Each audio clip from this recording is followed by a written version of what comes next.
Hey everybody, welcome to another episode of the Return Policy. Today I'm doing a mini review on the Nintendo produced Switch Pro controller. That's it right here. So right from the start, I wanted to say how amazing the Pro controller itself feels. Even with the price tag, I think it's purely justified on the build quality of the controller itself.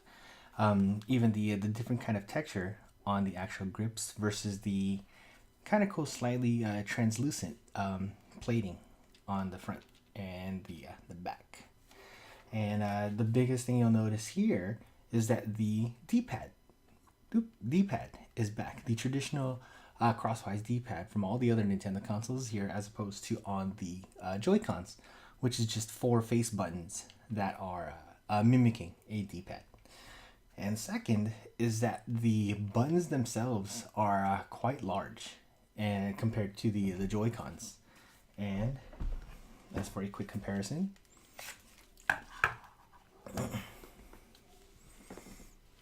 so here are the two side by side. You can see the Pro controller versus the Joy-Cons. So definitely an increase in size versus the Joy-Cons.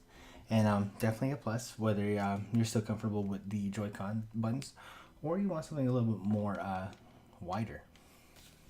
And also of note is the analog stick. You notice that it's still decently raised up here, and as opposed to the Pro controller, it's a bit higher, and so it probably makes for a little bit more travel when you're actually moving around with the analog stick as far as the traditional Joy-Cons. So that's definitely a plus for the Pro controller. The ZL and the ZR buttons are still only digital, so no kind of analog feel to it, just kind of on and off. And the NFC chip that's usually on the right Joy-Con is still here, and it's right underneath the Switch logo that you can use to scan Amiibo and such, as well as the HD rumble features are still provided, or at least can still be felt within the Pro controller. And also, I forgot to mention, is that the controller charges through a USB-C port rather than a traditional USB mini or a USB micro plug. And the cable is included with the controller, so it's a USB-C to a regular USB plug, which is extremely helpful for charging both the controller and the Nintendo Switch.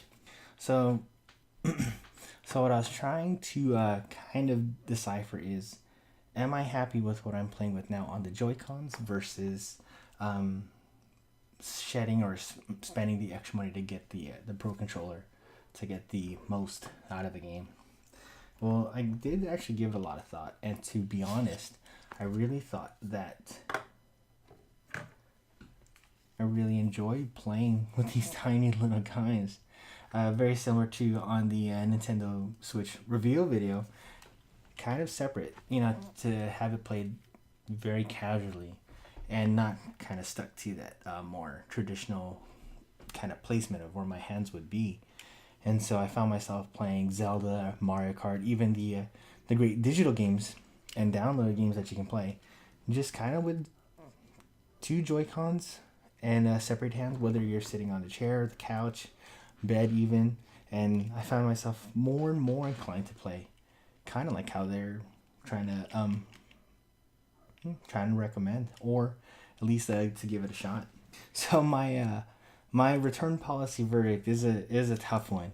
And while I really do love this controller, and I think it's absolutely worth its own price tag, if you really want to jump that, you're not making any wrong decision by picking this up now versus later. Me personally, since I use the Nintendo Switch probably 70-30 as a portable machine and a home console the next, for that reason I would probably have to say the controller is a return it.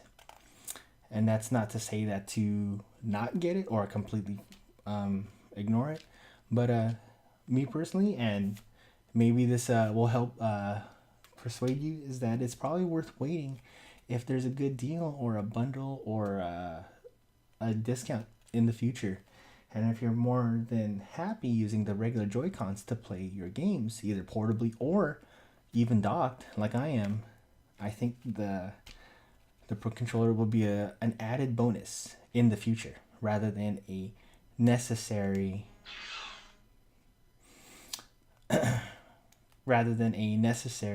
accessory now.